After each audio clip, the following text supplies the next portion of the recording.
You're now listening to Chaos Culture Radio. I'll be your host, Hakeem Bello. You can catch us on themediabums.com. For you fools who don't listen, THEMEDIABUMS.com. I came to give you life, culture, and tell you how to grow your money tree. And everything else. Holla at me. What's poppin', folks? Hey, back what's at good? it one more time. You already know it's Chaos Culture Radio. Who's on the mic? Who's on the mic? Hakeem Bello. And you already know your girl, Kareem Stevie, back at you. We're back at a 12th episode. 12th episode, 305 till we die all day. Love. We're going to talk to you about a lot of things today. A lot of things today. And I'm saying it's not going to be a good episode because it's a touchy subject we're about to talk to. I think this hits home for a lot of people, and I know a lot of y'all brace yourselves and walk with us on this journey as we talk about this. We're talking about gun violence. Yep. The killing of one another. Something that's been plaguing us for generations now. Even if it's from in our own ethnic communities, from people who don't like us, from countries to religious belief. There's always been some sort of weapon of mass destruction involved, and somebody's dying and mothers are crying. So first I would like to give a moment of silence for Nipsey Hussle. Excuse me, he just died today due to gun violence, and I pray for him, his family, his mother, his daughter, and his wife, Laura London, and I hope his resting and his soul is at peace. And I just want to give a moment of silence for him. Yeah. So gun violence. For a lot of people who don't understand this, I'm gonna say something. I'm gonna let you take over. For a lot of people who don't know what this is, the killing of one another. Sometimes it could be a semi-automatic weapon or a handgun, where we wonder where they get the guns from, wonder how they obtain it. And we think it's linked through so many things, but the fact is that people are killing each other, and we have yet to solve it. I'm from the hood. A lot of y'all don't know it. I'm from Attapata. You know what I'm saying? 35th Street. Trade 5 till I die. And I've lost many, many, many friends to guns. I lost my best friend to guns. It could be something as simple as a fight. And I don't think, I don't think the government is not doing enough to stop gun violence, even from the standpoint of police killing black people. We don't really like to touch on that, but it's a serious issue as well. And I think that, I think this is a serious notion. We do need to come together as people to sit down and have a tribunal to see what we can do to combat this ongoing systemic issue. Yeah, definitely. I mean, like Hakeem said, it is a touchy subject because, people need to be able to protect themselves, and they feel like, hey, the only way I'm going to be able to protect myself is to have the right to bear arms. I had my neighbor who lived next door to us a couple of years ago. I remember when my brother, he had a situation where he's coming home from work, and his friends was dropping them off, and the car was following him on their way. They were dropping him off, and the car was following him. I guess because of the kind of car it was, they thought like, hey, this might be the person we've been looking for. So they pull up in front of my brother's, the car my brother is in, and literally just start shooting at the car. Luckily, none of the bullets hit the car, nothing, and then the shooter just hopped back in the car and drove off. And, I remember sitting in my room and hearing it, like, it was like 11 o'clock, 6 o'clock at night, and you just hear pop, pop, pop, and you're like, what's going on? Because, we live in a fairly decent area, even though our area has had its rough moments. But I remember after everything was done, we went outside, we were in shock, the cops came, and my neighbor, the first thing she said, listen, I'm a single mother, I got 3 kids, I got one, I keep me one, because if they want to come inside my house, oh yeah, they got something coming, and I'm paraphrasing what she's saying. So I understand the right to be able to protect yourself, but at the end of the day, it's not that guns are killing people, it's people killing people. Facts. What happened to the days where people would just shoot a fair one and lay hands? It's like, oh, we gonna fight to the death. I hear a lot of these OGs, they talk about fighting in the street, like, oh, going to so-and-so house and let them know, like, hey, we gonna step outside. No, facts. So, but people are not one-on-one fighting. You either getting jumped or you getting laid out, and it's either from your peoples or, you know what I mean? And we hear these stories every day. It's a regular common thing. 100%. You see, the thing about this, Kareem, there's a bunch of moving parts to this situation. There's a bunch of moving parts. There's layers to this. Why people kill people. You know what I mean? And I don't think people don't understand it. And if we sat here, it would take us a freaking 3 hours to go on it. No, for real though, because just to paraphrase it, you have a lot of fatherless kids. Mm-hmm. You have ethnic enclaves where there's not enough money going in there. You know what I mean? You have the lack of resources for people to get things. You know what I mean? And the main issue is the morale is so low and down where people are starting to make godlike decisions. Mm. Meaning that where is your place to say that I'm going to go kill somebody today? Mm. Who are you? You're not God. You can't, that's not your right. Mm. You know what I mean? And I think that that's a big issue. And the thing about it is, we're so desensitized from it that Nipsey, he just died today, love person. Putting in the work. Mm-hmm. You know what I mean? Bought a building in the same neighborhood that he used to run the streets in, trying to clean it up, and they go and kill him. Mm-hmm. Mm-hmm. They go and kill this man. For what reason, we don't know. Mm-hmm. Regardless of the fact if you had beef with him or if you've done something in the past, that still never gives you the right to take somebody's life. Right. So I think the main issue is we have to look at it from a point of a mental point. You know what I mean? We need to have a think tank to sit down and combat this type of issue, to be like, hey, what's going on? What makes you think you can go take somebody's life? Yeah, I mean, the reason why, though, in order for you to feel like you can kill another being or a person or an animal, like, you basically have no respect for that thing, right? And when you don't have respect for another being, in turn, the reality is what you're telling me is that you don't have respect for yourself, right? You don't have empathy for yourself. You don't have care for yourself. Because when you don't have care for yourself, guess what? You don't care about nobody. So it's easy to just say, hey, my life ain't worth shit. My mama wasn't shit. Excuse my language, But, I'm not worth nothing. So I feel like, hey, nobody else ain't worth nothing. If I can't have nothing, you ain't gonna have nothing. And that's unfortunately a mentality that some people have. That's a mentality that people learn from how they were raised, whether if they were in a bad situation. Like, I was just watching this documentary about one of the chicks from Love and Hip Hop, and she was telling her story, and she was like, look, my mom was a booster. So guess what? As a young person, I came up, I learned everything from my mom and my aunts. They were scammers and boosters, and guess what? This is what I do. I live that lifestyle, I like to be in nice clothing. I like to do this. I like to do that. So you have just a cycle of violence and negativity and not loving yourself and not knowing why you're valuable. We live in a system that doesn't already value people in general, but we can only speak from the black experience. And so we know, as black and brown people, from all the stories we've read and seen and the things that we've experienced ourselves, that we live in a culture, in a system, in a world that doesn't value who we are, And it's like, why don't you value us? But you value us enough for us to work at your companies.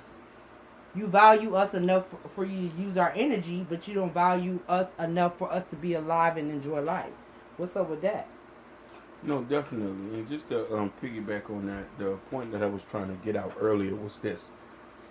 We also have a culture of turn the other cheek. Turn your head around. because a lot of people are scared to get killed themselves. And I bet you any amount of money, and a lot of y'all listen out here, you know somebody who has a gun, and you probably know somebody who's out here planning on doing something negative to hurt somebody else's family. And the thing about it is, the fact is you're not even saying anything makes you guilty as the person who has the gun. Yeah. Make you just as guilty. Because the thing about it is, combating issue, it has to be a collective approach to handle issues like this. So we can stop seeing black men lay on the street being cooked by the sun, where their blood is being splattered all over the streets. Over what? Over what? My friend, my best friend, a guy who I loved, who I ate from the same plate. It's kind of hard to say this, but he was home, went to a corner store, got into a fight with some guys, got the best of him. The guy goes and calls his friend, pulls out a gun. My friend tried to run for his life, and they shot him in his back. Died instantly. And this case is still unsolved. This happened in Portsmouth, Virginia. And losing him have taught me so many things about life, and taught me so many things about caring and being involved and being a voice for the voiceless. You know what I mean? And try to combat these emotionless people. You know what I mean? Remember, you are not God. You have no right to dictate who lives or who dies. In my opinion, I might not like it. If you feel like you want to wake up and you can kill somebody, then you have to die. I don't even mean to laugh, because I'm laughing because it's just like a shock, a state of shock, because, it's a cycle of violence. Life itself, let's be real, life it can be very violent. I was having this conversation with a friend of mine. We were talking about just the process of a woman giving birth. It is violent because you have a child coming through the portal of life, and the first thing the child does, hopefully, is cry, because they're like, oh my God, I'm alive, but it's a violentness that is a part of the joy and the creation. It's almost almost like the explosion of life, the entering the beginning of life, But when it comes to violence in a senseless act where it's like you don't have empathy, or you're upset, or you're enraged because you're unhappy with your life and you don't know why, and it's going a certain way and you don't know why, and you don't understand your part in it. You don't understand why you feel the way you feel. You don't understand why you're trying to be the man on the block. You don't understand yourself. And that's why, unfortunately, a lot of these guys who do pick up the gun, who do pick up, who turn to violence, they end up in jail. Unfortunately, the jailhouse for some people ends up being a place where they can redeem themselves. And that's where they get to slow down and realize, like, yo, the error of my ways. Because the life outside of that cage, we have free will. We're free to do what we want. You know what I'm saying? So if you don't have parents, or you don't have OGs that's telling you what's the rules and regulations and the laws of the land and how you're supposed to conduct yourself as a person, yeah, you're going to be out here in the jungle like a wild beast. It takes a village to raise one. Right? So it's like, and you see that a lot of times when it's kids raising kids, you know what I mean? And then it's just like, the mom ain't home, dad ain't home, you on the streets, you on the block, you learning from the pimps, the hustlers, you learning from all the negative things in your neighborhood. And then you go to school, your teacher don't love you, your teacher don't respect you, and then guess what? All you have is the streets, and guess what? The streets don't love nobody. The streets is a cold, we've heard this before. It's a cold world, So my question to you is, how do we get past this situation? How can we make things better? How can young men and young women overcome this situation of dealing with violence? First off, I think that as a collective of people, we need to be more involved, more caring, more more in the process of the raising of these kids. Even though if the kid comes to school, he doesn't have a parent. You know what I mean? We still take him under our wing. You know what I mean? To prevent him from going down that road to pick up a gun. I think laws need to be changed. I think there has to be a serious conversation amongst minorities and blacks and everybody to talk about how guns shape our life and the negative behind it. You don't get me wrong, I still am a firm believer of the First Amendment right. We shall have the right to bear arms, but more education on it. Do you think that teachers should be able to have guns? Hell no. I'm totally emphatically against that. Because you want to know why? All it takes is for a teacher to scuffle with a kid and him pulling out the hammer and killing the kid. Right. That's for teaching. We don't need you to be no soldier. That's what the Army's for. Right. So, I mean, again, it really just comes down to a mentality. And, you know, there's nothing wrong with being able to protect yourself. But it's all about what's in your head, you know. And most of these people don't have nothing in their head. You know what I mean? They're just being moved by the earthly desires, the earthly things. It's all about, you know what it is. Hoes, clothes, and that's all. Oh yeah, definitely. But I think it even goes to the point of jealousy. You know what I mean? Because the thing about it is, that's kind of goes into the 7 deadly sins. Yeah, it does that. But you know what I mean? Money, sex, drugs, and violence are all the root of all greed. You know what I mean? Lust. But, you know what I mean? I think as people, we walked away from faith and we walked away from community and embraced hell and an injustice lifestyle. So it's like, I don't know what to say, man. I just don't be a goofy, man. Do not be a freaking goofy. If you out here, you know somebody who has a gun, report them. I don't care if you're involved in something. You know what I mean? We losing too many people for what? And I just hope that people can learn from the situation, you know, and it happens to the best, our best, you know, all the time.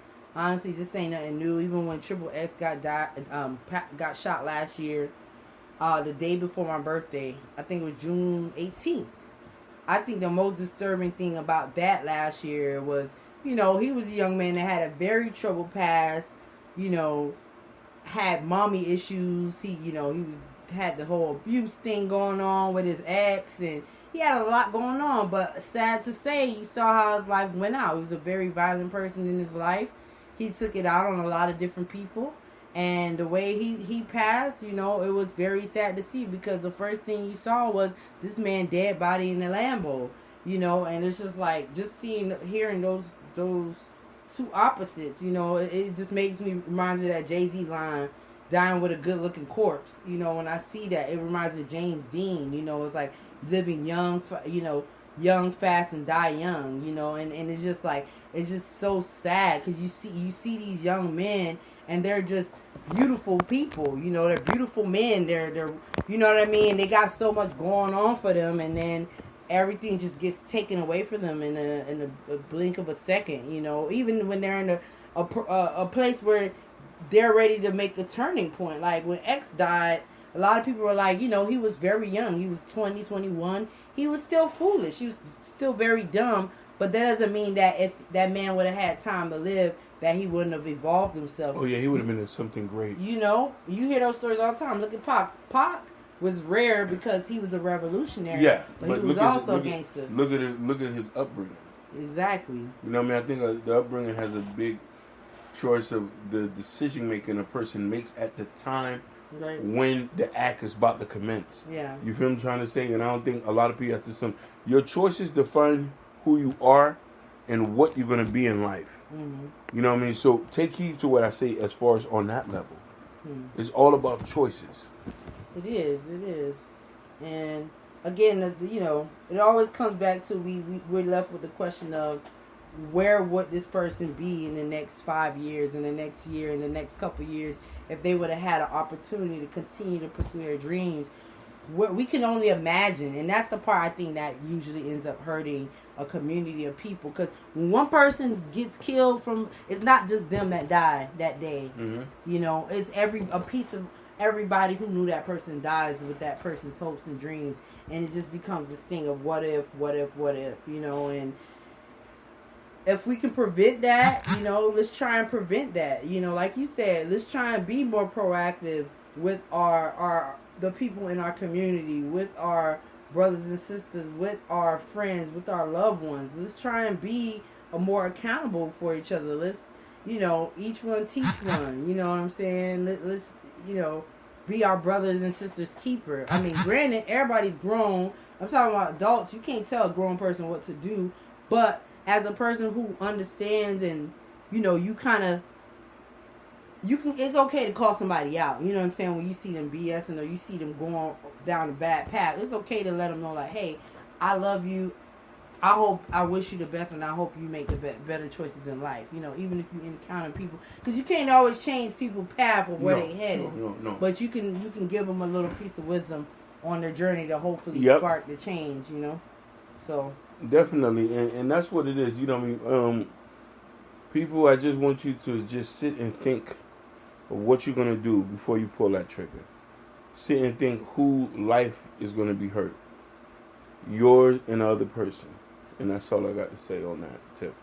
Yeah, man. R.I.P. to Nipsey Hussle. R.I.P. Nipsey Hussle. You shall live forever. And all those we lost. 2019, y'all. Basically. And Chaos Culture Radio out. Man, I just appreciate y'all just listening. Stay tuned for the next episode.